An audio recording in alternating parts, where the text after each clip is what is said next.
This is Nuclear Heat, live from the 93.7 The Ticket studios in the heart of Lincoln, America, bringing you the latest from the Square Circle on 93.7 The Ticket and theticketfm.com. Here is your host, Jake Bockoven.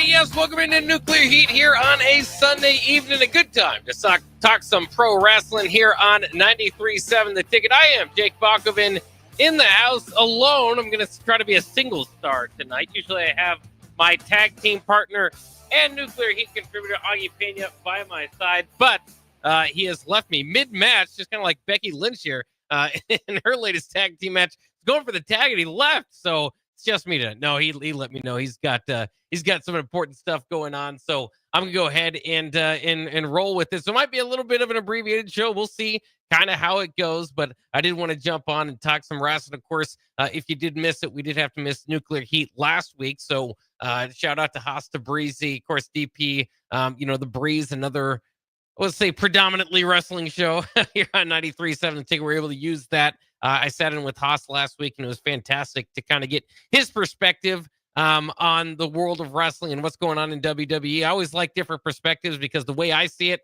might be different than somebody else. And then certainly, not everything is for me. Some people like different types of wrestling as well. There's the people that kind of enjoy the comedy stuff, maybe the stuff for the kids.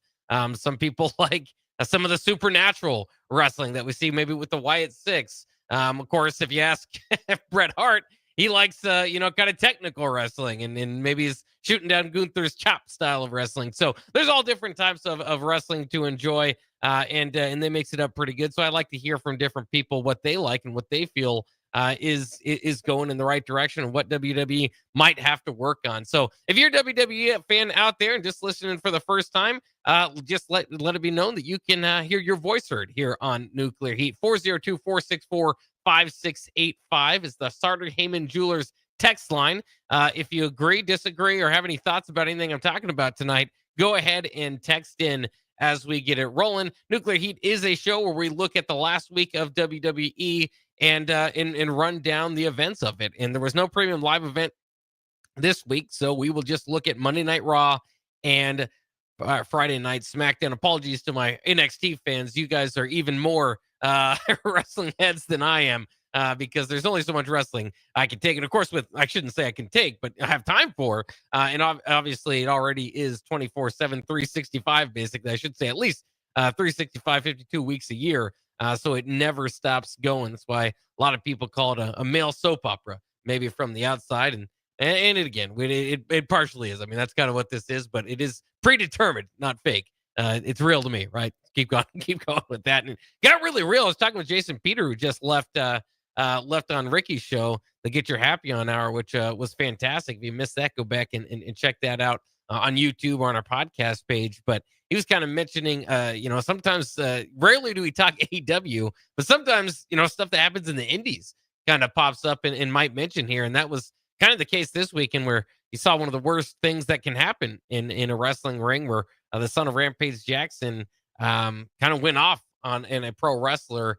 Apparently there was some backstage beef, if you will, before the match. And then once he got the chance to lay him into him, he really did. And, knocked him out and kept swinging. So that was about as ugly a thing as you can see happen in any, obviously that's not at the WWE level, but it got pretty ugly there. So hopefully everybody can kind of, we won't see much of that. We'll just say that kind of moving forward. Other thing that happened in the indies, I suppose, if you count GCW as the endings anyways, was that Karrion Kross and Scarlett showed up.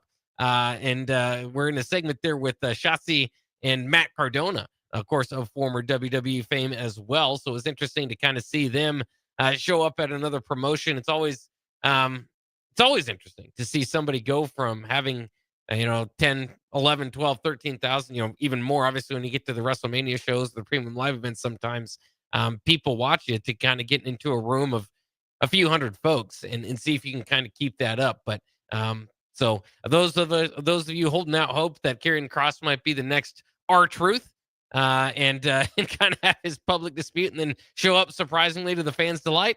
Well, you might have to wait a little bit longer because it just doesn't seem like currently that is in the works. Now, there's some other things in the wrestling world that happened this week that I did want to get to as well. Of course, as we review Raw and SmackDown, just know Clash in Paris is our next premium live event, which is coming up. Will be a week from today, actually. So I'm going to have to check, obviously, the timing in Paris at what time that would be here locally. But it should be in enough time for us to be able to talk about it on Nuclear Heat in next week's episode. After that will be WrestlePalooza September 20th, and that will be the first premium live event on ESPN or in the ESPN deal. That was kind of the big news in wrestling this past week. If you go outside the ring, was that WWE and ESPN struck a deal, a 5-year deal, where many of their premium live events will now be on the ESPN app. And many of them, including WrestleMania, SummerSlam, some of the bigger ones, obviously, will be on ESPN television, which is obviously huge for the WWE. Again, we don't necessarily pretend on this show that all this stuff is real and break it down from that from that perspective. We kind of understand the writing and the contracts and the personalities and stuff that can kind of change the way that the writing goes is all interesting. And WWE's kind of acknowledged that with some of their programming now on Netflix. But the point is, there's just so much. There's so many different places now. A lot of WWE fans did not meet this ESPN deal with the greatest of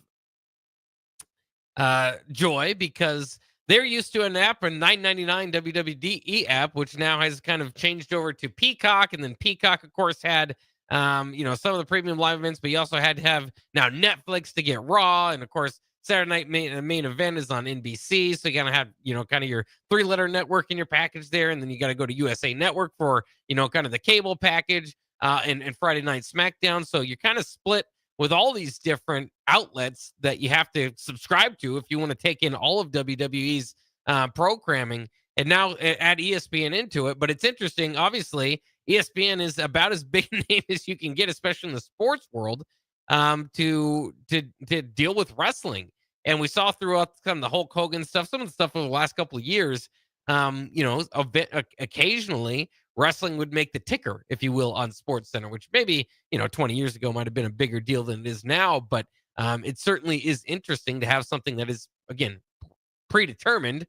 And pro wrestling, I always like that term because it's professional, obviously at the professional ranks of wrestling. But obviously here in Lincoln, Nebraska, we know there's some pretty good college ranks of actual real competition in wrestling that's not predetermined. So that's always a fun thing to play with to begin with. But it's just interesting to see ESPN now come to the deal. And for many, a variety of reasons, obviously, again, you say 20, 25, 30 years ago, you would have said wrestling was on ESPN. It would have kind of broke your mind a little bit. You're kind of thinking, well, does ESPN know, right, that it's not real? And of course they do now, because as we've seen things kind of shift over the years, it's also just huge in the live events category, right? Kind of the cut the cord, cut the cable topic, which of course has been around for years, not just in all circles, but especially sports circles, because sports, I mean, along with Macy's Day Parade, I mean, there's very few things that now are live and that you really have to turn into. Otherwise, a lot of people are going through Hulu or Netflix or whatever, which now wrestling is a part of some of those things. But to get on the cable network of the kind of sports, everything sports as we know it on ESPN, is incredible. And it'll be interesting to see how much headspace, I suppose, or television time it's going to take on ESPN. Of course, they have ESPN2. You got kind of different outlets that they could put it on. But sometimes, obviously, you're competing against some major, football, NFL. Obviously, it's not going to overdo anything that way. But if there's anything else missing, then that's kind of the catch there. But it's just kind of interesting because, again, like I was saying, live events are really what's kind of keeping cable up. The cord cutters from cutting their cords, or at least a few of them. And now with WWE being one of those live events, trickling more into what we've seen recently, going over to Netflix, was like, okay, well, now cable how much longer is that going to kind of be viable? We've seen the NFL, obviously, same thing like WWE. You need 50 different contracts and apps to be able to watch all the games. Now WWE is kind of in that space, so it's just very interesting. Now to have live programming, maybe go to ESPN and see how that all changes. By the way, $30 is kind of what you're looking. You're going to get more than just WWE content if that's kind of the route you're going. $30 a month, and then certain cable packages will include it all together. If you already kind of go through Spectrum among them, YouTube TV not though. I mean, so there's some kind of just depends on the way or how you get your cable right now to whether you'll have to pay that extra $30 to get your wrestling entertainment. So just a lot to kind of break down all at once, but huge news in the wrestling world, obviously. One other note I wanted to get to before we jump into Monday Night Raw was the rumblings in the wrestling community now that the Chris Jericho's contract might expire with AEW by the end of the year, making a lot of people believe that maybe Jericho could be a surprise entry for this year's Royal Rumble, or one way or the other get back and sign a contract with WWE. And it's kind of funny to watch Chris Jericho's arc, I suppose, or just the career path. Obviously, he's been doing it for a long time, going back to the Attitude Era, a WCW wrestler before that. Obviously, his Y2J transition into WWE was one of the most iconic of all time. He was interesting because when I was a kid, again, back those WCW days, when I was messing, playing around with my brother, we would always, we were gonna, if you're gonna lose, you had to be Chris Jericho. When we were pretending to be wrestlers. And I don't know why that necessarily was, but he wasn't among their top stars. And then to watch him do what he has done with his career since then, obviously, at the latest, the move to AEW being one of the primary big names to help that company kind of get on their feet. You kind of think of Dean Ambrose, now John Moxley going over there. It was kind of a big deal when they started that thing. Obviously, Cody Rhodes back in the day, but Chris Jericho is really the first big one, the first big name that I remember going over there. And, AEW is what it is, where whatever space you kind of want to say it takes up in the wrestling community, kind of second fiddle to WWE, not really a competitor, but at least on cable TV, right? And in kind of playing today's WCW, if you will, but not quite to that popularity level. Interesting to see if that contract winds up that he would return to WWE, or that he might, because he's just always, to me, the point of all this is just to say how good he's gotten, especially on the mic. I mean, the guy is just incredible. You talk about the acting portion of the WWE. You go back to his friendship with Kevin Owens and the list, and kind of his latest WWE run was some of the best work of his career. And again, it was, he's at an age where he's probably not going to fight for the top belt of the company, or doesn't look maybe viable to do that. But to be as entertaining as he can be and do spots, obviously, still fit enough to go in the ring, it would be incredibly welcome back. I mean, if you kind of look at the AEW roster, or roster outside of the WWE, and ask me, who would be the top 5 to come over into the WWE, Chris Jericho would undoubtedly be on that list. And of course, that's why, I'm not alone. That's why there's all this speculation about if Chris Jericho makes his return. The return of Y2J would be fantastic for WWE. Let's go ahead and jump into Monday Night Raw, then we'll get to SmackDown. Of course, SmackDown, the most recent television that we saw from WWE, but let's start with Monday Night Raw from Philadelphia. Opened up with the Vision coming out. Of course, Seth Rollins and his group. Paul Heyman getting a very big ovation and in reception there at Philadelphia. Of course, brotherly love, of course, but more importantly, as Paul Heyman said, he is a god in that town for the work he did with ECW, and that would be a factor throughout the evening. Anyways, the Vision was out there. Jey Uso appeared in the crowd and called out Braun Breaker. In fact, called him a little dog. Seth Rollins called him much worse, speaking for Jey Uso, getting Braun Breaker all rallied up. And so I thought that was kind of funny, because eventually I was almost, Rollins was getting pretty personal. So I thought Breaker might eventually turn on him and say, man, are these your thoughts? But as they were telling it, Breaker, of course, just wanting to get after Jey Uso. And in honor of ECW, Paul Heyman suggested, hey, maybe we make the main event that night, which was already slated to be a match between Uso and Breaker, an Extreme Rules match. So that's what we had to look forward to in the main event, which again, we will get to here in a bit how that worked out. As far as the Vision, again, kind of taking over Monday Night Raw, I think it's kind of filling in its place pretty well. Of course, when Seth Rollins faked the injury, it was interesting to see the Bronze kind of make their way and kind of make their own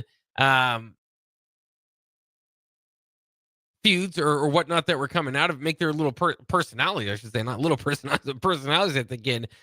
Bronson Reed, obviously becoming the tribal thief and the shoe falla was prevalent by the end of the night. So having the shoe falla, I think that was been entertaining. I think Seth Rollins is fantastic as usual, one of the best, maybe most underrated wrestlers that is out there currently. And then Paul Heyman speaks for himself, one of the best management guys of all time. So the Vision is a good way to open up the show and a good way to kind of have it highlighted throughout the evening. Then we went to a backstage segment where Asuka apologized for interfering last week with Io Sky's match. Of course, that was in a loss to Roxanne Perez, partially cost Io Sky that match. So Io asked the Kabuki Warriors to not help this evening as she went out to go face Raquel Rodriguez, the other half of the tag team champions, the Judgment Day. So Raquel used her size and advantage throughout the match, but Io Sky was able to come back and get the win with the over the moonsault. Right after that, Perez jumps Sky, but Rhea Ripley makes the save, which was interesting because later we'd have a backstage segment where the Kabuki Warriors were offended that Rhea Ripley was allowed to go out there and help Io Sky, but Io was not so happy about the Kabuki Warriors doing that. So very interesting stuff. Maybe headed toward a Sky and Rhea tag team. Two women that obviously can fight for the top of the belt. I think that would be interesting, obviously, with Rhea's history with the Judgment Day. And now the Kabuki Warriors kind of being a third team in that, always a team that should be a threat for the tag team division over there with Judgment Day as well. So, I mean, I think we could see Sky, Rhea in the Judgment Day against the Kabuki Warriors, maybe all kind of competing there in a program coming up. I think that would be fantastic. This was the first time on the main event that we saw Io Sky and Raquel Rodriguez. And Io Sky is, of course, somewhat the measuring stick for how good the wrestling matches are on the women's side these days. And Raquel has kind of gone from maybe her return with Judgment Day at times looking a little sloppy. I said through her first run, I get it that she's Latina, but kind of what's her shtick beyond that? They didn't really have it. Now since she's joined the Judgment Day and really been able to fight a lot of these singles matches as well as her tag team runs, I think she's really fit into her character really well. Obviously the dress, setup all goes well, looks right with the Judgment Day, but she's believable when she wins. Obviously with her size and just pairing her over the year, I suppose, year and a half or so, whatever it's been, 2 years with the Judgment Day, I thought has been fantastic and kind of finding a spot for her, which the Judgment Day, which who knows how long it's gonna be around as his current iteration. It's always kind of losing some members and rotating some people, but I think it's done wonders for just about everybody that's been in the group, maybe outside of Edge, of course, who was kind of the last impression that he kind of made before leaving Judgment Day and then leaving WWE altogether over to AEW. So that's kind of interesting to see where that goes. Very entertaining, kind of fresh matchups on all fronts, right? Sky and Rhea. Rhea always still getting some of the most one of the most overreactions of the night, and you can imagine that just about every time. Sky loved, especially and kind of overseas crowds, Philadelphia giving it up for her as well. So we'll kind of see where that heads next. Also on Raw, we had Penta and Xavier Woods. Of course, Xavier Woods in the New Day still sad about losing those tag team titles to the Judgment Day over a month ago now. And they've got this feud going with Penta. So Penta's able to overcome Kofi Kingston and Grayson Waller at ringside to hit a Mexican Destroyer for the win on Xavier Woods. And it's kind of interesting. It seems like kind of a feud just to kind of get him on TV and keep the story moving for the New Day. I don't know how long this kind of New Day funeral, if you will, type of gimmick is gonna last. They're very interesting. I mean, and we've talked about on the show plenty of times where the New Day at one time, and still is one of the greatest tag teams of all time. And now it seems like they're kind of trying some things to try to kind of write that next chapter. And one of those things that they're trying, like I said, is bringing Grayson Waller out. And without a better story than what they've got going now, which is Grayson Waller just kind of tagging along, kind of lost Austin Theory and now doesn't have a home. I think they got to find something. And they've obviously tried to add to the New Day in the past and just has not worked quite well. Of course, Big E not expected to return, if at all, anytime soon. So it like I said, it just kind of seems like a holding spot type of feud for him, which is fine. I think it's entertaining. The previous week we saw Penta throw Xavier Woods' giant hat at them, which was really entertaining. So, not everything has to be for the title. I'm not saying that, but I am interested where these characters are going, particularly Penta, who, when he broke into WWE, I thought they could have kind of kept this, like I kind of said earlier, the supernatural wrestling aspect about him. Now, he doesn't necessarily fit into that category, but, with the face paint and the mask and, all that, I thought they could have just kind of kept him out of, giving off too many, trying to really have him talk on the mic too much. I think kind of humanizes them a little bit. And then his booking has been interesting because, again, when he broke into the WWE, people were just wild for him. And then it seemed like at a certain point they decided to give him, he had a pretty good run, eventually took a singles loss. And since then, I think they kind of used him as a guy that can, again, be great for the live audience, maybe kind of get you going because he's really good in the ring as far as getting the crowd up for things again. But I don't know. It just doesn't seem like they have necessarily a plan for him next. And I feel like with how red hot he was, maybe shooting him to the moon wouldn't have been a bad idea. But they've got him, again, feuding with New Day right now. Tell you what, I'll take a quick break. I've got the second half of Raw to still go over, and then we'll get into SmackDown. But this is Nuclear Heat here on 93.7 The Ticket. I'm Jake Bockoven. We do this every week at 9 o'clock on a Sunday, and we'll continue the conversation next year on 93.7. Are you ready for a new opportunity? Check out Sandhills Global. Join a dynamic team where your skills are valued and your career can soar. We offer full-time positions with a 4.5-day work week, competitive pay, excellent benefits, and a positive work environment. From IT and marketing to sales and finance, we're looking for talented individuals just like you. Apply today at sandhills.jobs and take the first step towards an exciting future. That's sandhills.jobs. Don't wait, apply now. Old School with Foreman and Orman. Any tips for a dad who just volunteered to be a YMCA flag football coach less than a week before the season started because no one else had volunteered to coach the fifth graders up to that point? Tylenol for your headache. Put some in your cup. Put some in your cup, and make sure your contract is 1 year only. Medicate, bro. The Frank Reich. Frank Reich at Stanford. Yep. On 93.7 The Ticket and theticketfm.com. Gaina Trucking is hiring CDL Class A and B drivers. Their strong team culture makes it not a job, but a career. Gaina Trucking offers health, vision, and dental insurance, 401k with company match, an employee assistance program, and other bonus programs. Build a better career today with great team culture at Gaina Trucking. Learn more and apply today at GainaTrucking.com. Since 1983, Fast Mike's Roll-Offs have been a trusted and reliable company in Lincoln and the surrounding areas. Fast Mike's handles all sides of construction projects, home renovations, or big cleanouts. With the perfect size dumpster to fit your needs, Fast Mike's Roll-Offs will haul it all. With same-day delivery in Lincoln, affordable rates, and top-notch service, Fast Mike's Roll-Offs make cleanup quick and easy. Call now at 402-450-6828 or visit us online at fastmikesrolloffs.com. Book your dumpster today. Fast Mike's Roll-Offs, cleanup made simple. Start your Sundays off right with Jeff and Nicole Essink on Fitness Fanatics. Jeff and Nicole discuss health and wellness, how to achieve fitness goals, and more through the life of gym owners and gym goers. It's Fitness Fanatics from 9 to 11 a.m. on Sundays on 93.7 The Ticket and theticketfm.com.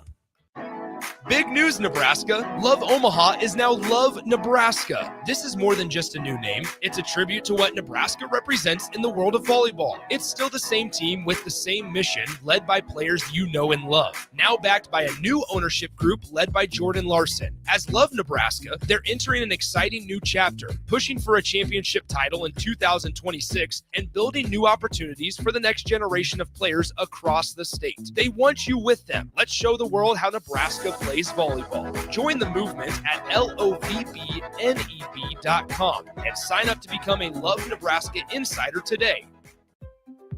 Hi, I'm Eli Barnes, Assistant Vice President at Midwest Bank at the 70th and Pioneers and 27th Jamie Lane locations. I love working with families and small businesses right here in Lincoln, Nebraska. Banking shouldn't be complicated, and that's why we make it personal. Whether it's opening your child's first account or securing a loan for your next big step, I'm here to help. Stop in today and say hello. I'd love to meet you. Your community, your bank. Midwest Bank, member FDIC. Nebco is hiring CDL drivers for ready-mixed concrete in Lincoln. With 3 plants across the city, there are plenty of opportunities to start or grow your driving career. They offer great pay, medical and retirement benefits, paid time off, and they cover the cost of CDL training. Apply today and receive a $2,500 hiring bonus. Since 1908, it's the employees that have formed the company's solid foundation. Start your career today with ready-mixed concrete. Visit nebcoinc.com. That's nebcoinc.com. We interrupt this commercial break for an important story. There once was a man from Nebraska who went searching for food in Alaska. When his stomach was rumbling while laying in bed, he could think of only one option, Führer's cheese spread. So he left at once and drove day and night to return back home for cheese spread delight. Now his stomach is full and the voice in his head tells him no more vacations without Führer's cheese spread. Find yours today at most local grocers. Get rid of pesky critters once and for all with Bats to Rats. Their expert team is here to help you reclaim your home. No more sleepless nights caused by crawling critters or flapping wings. Bats to Rats ensures a safe environment for every family member. Check the website at batstorats.com for amazing offers. And if you mention this ad, you'll receive $10 off your initial inspection cost. Call Bats to Rats today at 402-781-8691. That's 402-781-8691. Bats to Rats. Are you looking for an exciting new way to put your skills to work? Explore new career options in the fintech industry at Currency, a Sandhills Global company. We offer full-time positions in financial sales, compliance, operations, and other fields. We also offer a 4.5-day work week, an attractive benefits package, and opportunities for advancement. Put your motivation to work and grow with us at Currency. Visit gocurrency.com/careers to learn more. Ryan, with all this red and all these people around, I'm still not seeing the tailgate. Todd Spidell, former body shop owner, terrible driver. We're getting close. Now, did you know with 3 locations in Lincoln and hundreds of years of combined technician experience, we can get Husker fans back on the road even quicker and safer after their tailgate mishaps? Oh, Todd, turn left right here. Left or right? Left, right here. Right? Well, you wait for the tow truck. I'm getting a hot dog. Well, I guess while I'm waiting. All right! Most recommended! Eustace Body Shop! Woohoo! Dude, you should be on American Idol. You really think so? No. Accidents happen, even to Husker fans. If it happens to you, call Eustace Body Shop, where our customers send their friends. The most recommended Eustace Body Shop. That's who we are. Back to Nuclear Heat with your host, Jake Bockoven on 93.7 The Ticket and theticketfm.com.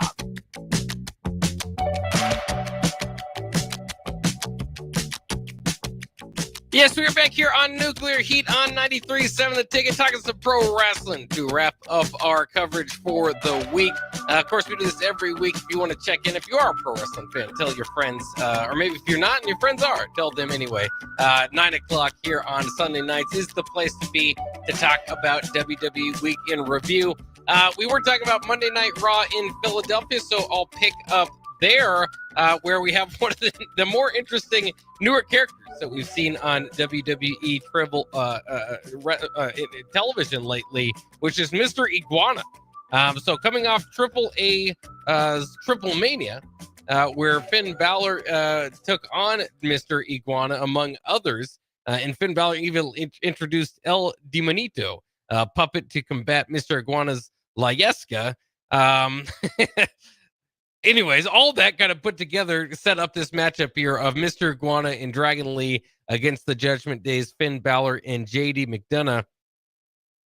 And of course, there are varying opinions on Mr. Iguana. Very interesting character. He basically, he's covered in green in an iguana suit. His face paint is green.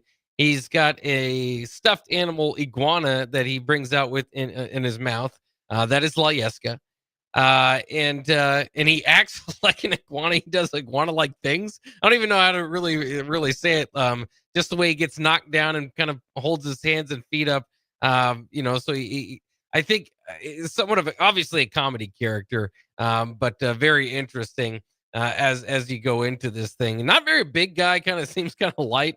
So I was interested when I saw him because I was heard, he's one of the more favorite characters, and now this is his second match on Raw, coming over there from AAA, and was just interested in what it would look like. Again, this particular character is probably for kids or comedy, but I think he might lean into the iguana thing a little bit too much. I'm not sure what I feel about El Demonito, from Finn Balor, who's had kind of more of a serious character as of late. But all of it's been very entertaining. I can't say that I'm not entertained by it. It's not necessarily what my type of wrestling or what I would expect to be a good program, but it has been.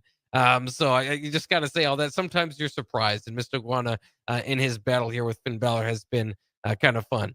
In any case, they didn't make the ultimate bad move and have Mr. Iguana and Dragon Lee win this match and over your tag team champions, the Judgment Day.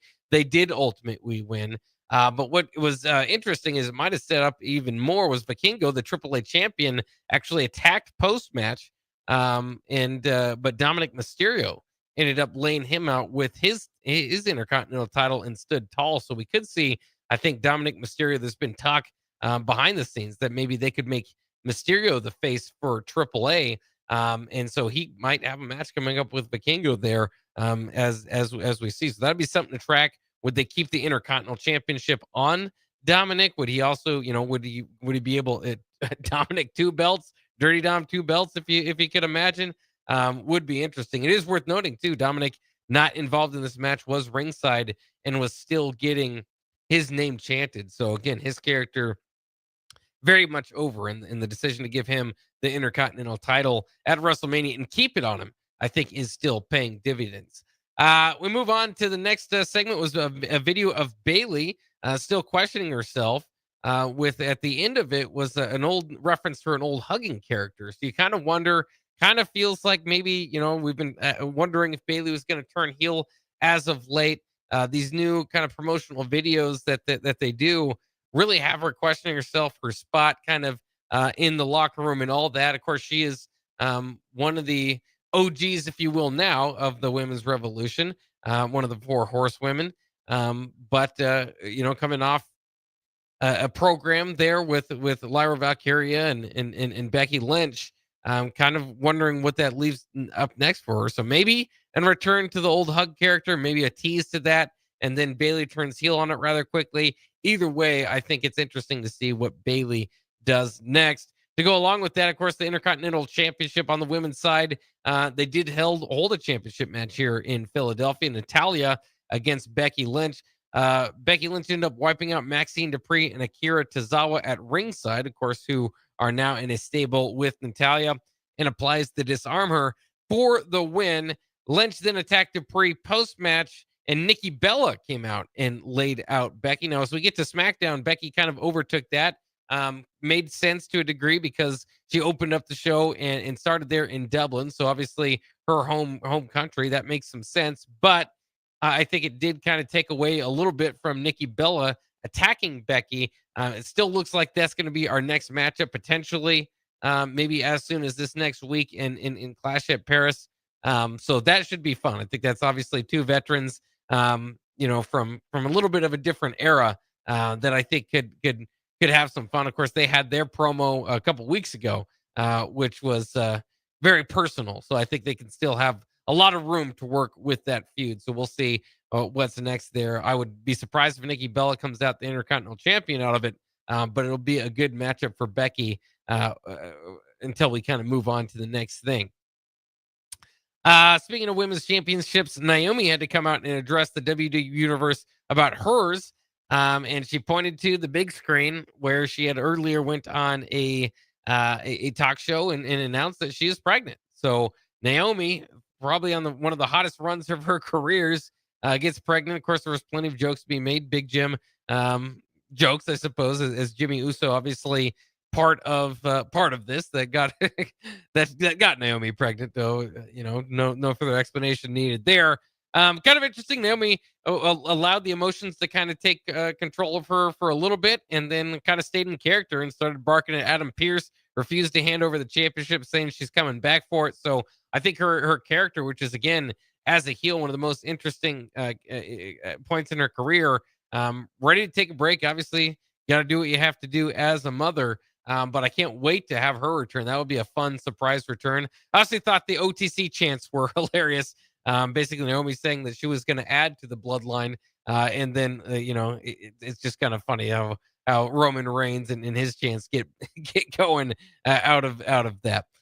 We did see Sheamus and Rusev brawling in the back that led to Adam Pearce announcing a good old-fashioned Donnybrook match for the Clash in Paris. So I don't know how many wrestlers have fought in those. Outside of Sheamus, I think Sheamus fights in those more than anybody. And I don't know if it necessarily means anything. It just, I think a few more weapons are involved. Should be fun as Sheamus and Rusev still brawl it out to try to figure out kind of who gets the rubber match, as they've, of course, each won one. And then since then have done but nothing but brawl. So we'll have to have game 3, the deciding game, if you will, at Clash in Paris with a good old-fashioned Donnybrook match. That leads us to our main event for Monday Night Raw, Jey Uso against Braun Breaker in the Extreme Rules match. This was pretty good for what it was. Of course, eventually ended up with all sorts of interruptions. So Bronson Reed interrupted first. LA Knight tries to counter that. Seth Rollins then kind of counters LA Knight. Then CM Punk comes out. Punk inadvertently sent Knight through a table. So that would be something to kind of look forward to. Punk and Knight not necessarily getting along as they head into this fatal 4-way in Paris against Jey Uso and Seth Rollins for the championship. I think we'll see more of that story tomorrow night. Roman Reigns then returned and speared Bronson Breaker and fed him to Jey Uso for the Uso Splash and the win in this Extreme Rules match. So right decision made there, as much as I like Braun Breaker and the barking dogs in the audience. Jey Uso heading to a championship match needed this a little bit more. Very interested in how, where the spots they're choosing to bring Roman Reigns back in recently has been kind of to help put Jey Uso over. And I think this would have all been done a little bit better when Jey Uso was champion. Maybe at that time they thought Roman Reigns might overshadow the belt, and so now they're doing it. But this is kind of back-to-back weeks where Roman Reigns, of recently when we've seen Roman Reigns, he's just kind of playing second fiddle a little bit to Jey Uso, or at least in his in Jey Uso's feuds. So that'll be kind of interesting. And we might have seen something maybe as soon as Clash of Paris kind of end the night on Monday Night Raw, where Bronson Reed was talking trash to Roman Reigns. Of course, Bronson Reed has been taking the shoes of Roman Reigns when he gets the upper hand on him as of recently to create the shoe falla. The Tribal Thief is. So we got probably Tribal Chief and Tribal Thief on the way. I think that will be entertaining. Of course, the tsunamis that Reed does, always devastating. Reigns, I think that could be interesting. And hopefully, at least in my mind, to kind of further put Bronson Reed over, I would say to put Bronson Reed over the kind of the first match of that. And then maybe eventually get Reigns to have his payback, because again, Reigns feels far from untouchable at this point where he once did in his career. So maybe he could afford a loss to create kind of a bigger star in Bronson Reed, and then go back and get the hero's welcome when he gets the win. So we'll see kind of if that's the plan they have. We got to take another quick break here on Nuclear Heat. When I come back, I'll look over SmackDown, which included one of the bigger upsets we've seen in recent history. on SmackDown and some other good stuff as well. We'll get to that on the other side of this break on 93.7 The Ticket. It's game on at Elway Power Sports of Lincoln, Nebraska's premier power sports dealership. Stocking top models from Can-Am, Kawasaki, Honda, Polaris, CF Moto, Suzuki, Yamaha, Indian Motorcycle, Sea-Doo, and Triton trailers. Score big on our massive selection of Can-Am side-by-sides with rebates up to $3,000 on select in-stock models. Elway Power Sports of Lincoln has you covered all under one roof with a large selection of side-by-sides, ATVs, motorcycles, and personal watercraft at their 27th and I-80 location. They can't wait to get you set up for football season. From the capital to castles, starting this December, fly nonstop from Lincoln to Orlando with service from Breeze Airways. That's right, nonstop flights to Orlando out of LNK are starting this December. You're now just a flight away from Disney World, Universal Studios, Legoland, and the Space Coast. Stretch out and relax on Breeze with complimentary family seating. Book your magical getaway now at LincolnAirport.com. LNK, make flying easy.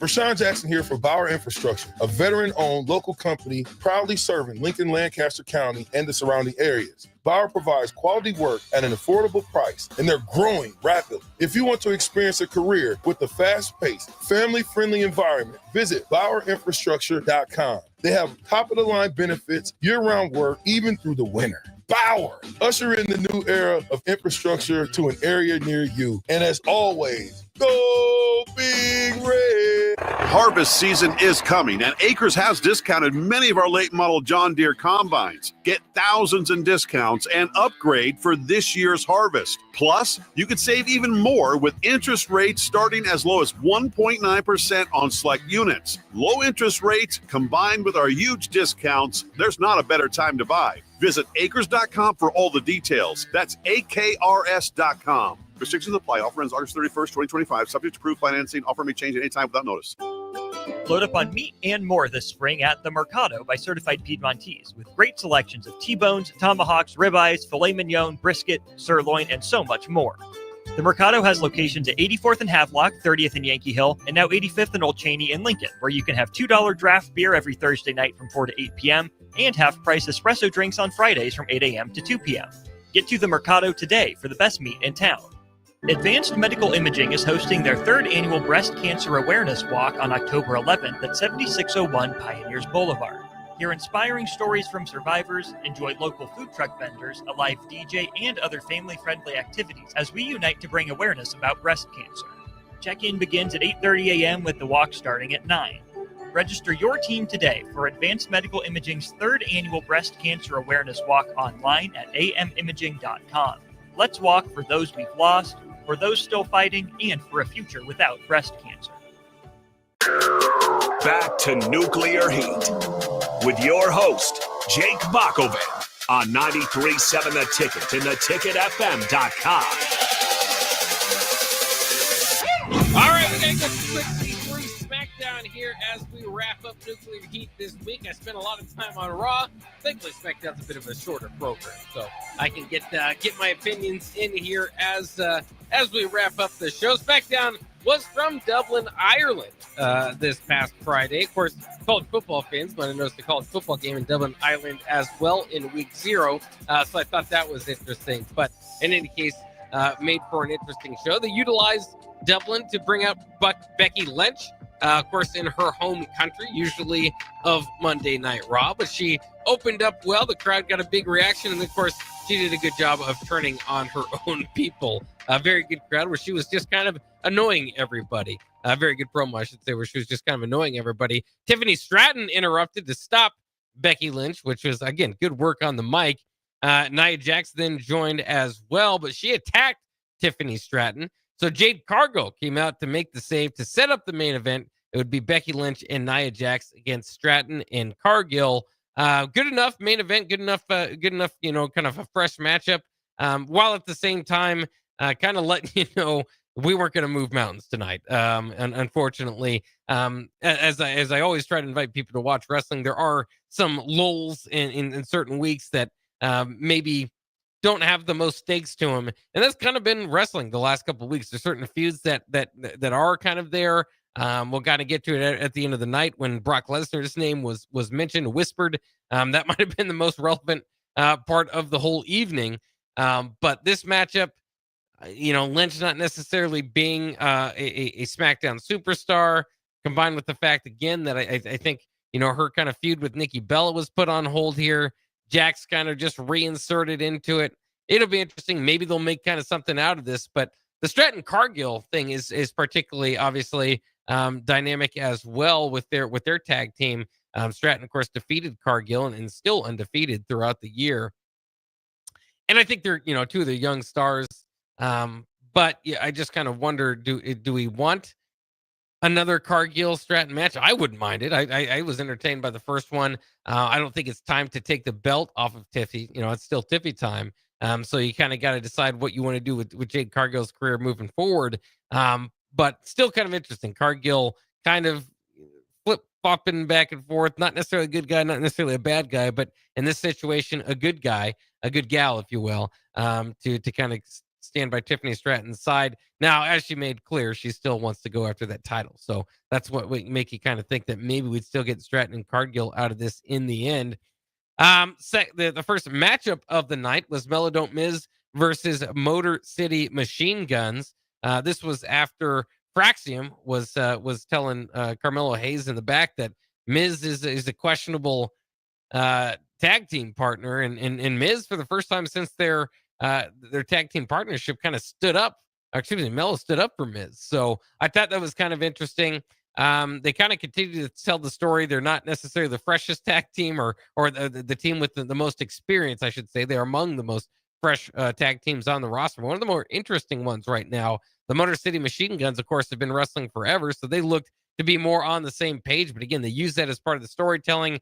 Miz once again tagged himself in here at the end to get the win and surprise Melo there. But they did it in kind of a fun way where it looked like it was going to cause some problems for Melo and Miz, but it ended up being the right move for the Miz. So that's kind of interesting. And of course, the bigger question in all of this is, can Miz make Melo interesting? Can he kind of put that special seasoning or flavor on him that he does so often? I mean, Miz is perfect for anybody that's not quite getting over. Pair him with the Miz and see if they can find something with him. That's kind of what they've used the Miz over as a veteran over these years, and continues to do it here. I think Carmelo, along with Miz, right now, I kind of question it at the beginning. And now I think it's probably, as interesting as Melo has been, though I will say they did give him the Andre this past year without really pushing him after that. I don't know what that was all about. It's always a short-sighted idea about whoever wins the Andre, and they move on after that. But I just wish they put more significance on that. In any case, I think Miz and Melo make for an interesting tag team. And more importantly, for a tag team division that has been getting plenty of screen time, but almost too much. I think last week's episode of SmackDown was pretty much all tag team, and it's kind of the same tag team. So Melodome Miz entering the equation, I think, is welcome. One of the biggest upsets of the year we had in Charlotte Flair versus Piper Niven. No Alexa Bliss at ringside for Charlotte Flair. Piper Niven did have Alva Fire and Chelsea Green with her. Chelsea Green, after the referee was distracted, rakes Flair's face, allowing Piper Niven to hit her finisher and get the win. I think this was partially needed because Alexa Bliss and Charlotte Flair against Piper Niven, Chelsea Green, and Alba Fire is just an uneven match. Flair and Bliss should win that all the time. So this kind of gives you reason to believe Chelsea Green and Piper Niven can kind of put up a fight along with Alba Fire and Chelsea and Piper Niven. I like how they do this because she is a powerhouse. So they give her some surprise wins once in a while, and it's believable again because of her physique. And so we'll see. I think she's at maybe. Interestingly enough, coming for the Dewdrop days, might be at the most interesting portion of her career. This, despite being kind of a bodyguard for Chelsea Green and the Secret Harvest. So I think this is very entertaining stuff. We'll see what's next in that feud. But again, one of the biggest upsets we've seen in wrestling in recent times. Then we had a great promo back and forth between John Cena and Logan Paul. Probably the best programming of this show. Cena even went out there and tipped over the Prime display during the promo battle, so that was kind of fun. And then Paul at the end tried to get physical. Cena hit an attitude adjustment, and And so that was the end of the segment. Now, before the end of the show, I should say, just so we're on the topic and want to keep going there, Logan Paul knocks out John Cena backstage to close out the show. Again, this was after Nick Aldis mentioned to Brock Lesnar, to John Cena, that he's finally heard from Brock Lesnar. So still might see Brock Lesnar in Paris. I am wondering about that. But that Cena Logan Paul match is probably the most interesting on that Clash in Paris card. So I think along, this promo earlier did a great job in kind of moving the story along. And those two are going to put on quite a show, I think, at the Clash in Paris. So I think that's good. Street Profits versus the MFTs. Jimmy Uso and Sami Zayn ultimately got involved with Tala Tonga and Solo Sikoa to cost the MFTs the win. So it looks like, again, you're going to have more of Solo Sikoa and his MFTs now against Jimmy Uso and Sami Zayn's. Street Profits pick up a victory along the way. You can't wrestle, chanted at JC Mateo. I thought that was kind of interesting too. Him and Tonga Loa, I think, still very much the weak part of the MFTs. They got to do, I don't know if they have to do something or to kind of get them over or what, but they definitely don't kind of feel the part of Solo Sikoa and, of course, the near 7-footer Tala Tonga. Aleister Black then faced Damian Priest. This was set up by R-Truth, ending up booking a flight to Dublin, Georgia instead of Dublin, Ireland. So he said he's got his buddy to go after Aleister Black. Damian Priest did. They actually fought and brawled too much, so we never got a match out of this, but it will set up for more moving forward. Maybe most interesting out of all this is the R-Truth character back to kind of his old, dumb, silly ways, which is always good for a laugh. But I thought they might have been done with that.